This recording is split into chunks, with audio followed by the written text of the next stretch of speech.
যদি তুমি জীবনে বরকত পেতে চাও, সম্মান পেতে চাও, হৃদয়ের প্রশান্তি পেতে চাও, জেনা ব্যভিচার যেটা প্রেম দিয়ে শুরু হয়, জেনা ব্যভিচার যেটা প্রেম দিয়ে শুরু হয়, নজরকে হেফাজত না করার কারণে, চক্ষুকে নিম্নগামী না করার কারণে, চোখ দিয়ে যেটা শুরু হয় এটা তোমার শান্তি নষ্ট করবে, এটা তোমার রিজিক নষ্ট করবে, এটা তোমার এই শিথিলতা, হৃদয়ের সুকুন, প্রশান্তি, নীরবতা, এটাকে বলে কি স্থায়িত্বটা নষ্ট করবে, স্থিরতা নষ্ট করবে এটা।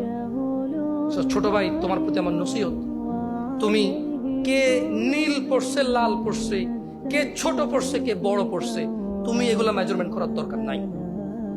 তুমি নিচে নজর রাখো, হাঁটো, তোমার এটা জানারও দরকার নাই আজকে তোমার সামনে দিয়ে কয়টা মেয়ে কি পড়ে গেছে তুমি দেখোই নাই। তুমি নিচে হাঁটো, যথাসম্ভব তুমি যতটুকু নিচে দেখে হাঁটা সম্ভব তুমি তোমার চোখকে হেফাজত করো। লজ্জাস্থান হেফাজত হবে, লজ্জাস্থান হেফাজত হলে তোমার হৃদয়ের প্রশান্তি নষ্ট হবে না ইনশাআল্লাহ। রিজিকের দরজা খুলবেই খুলবে।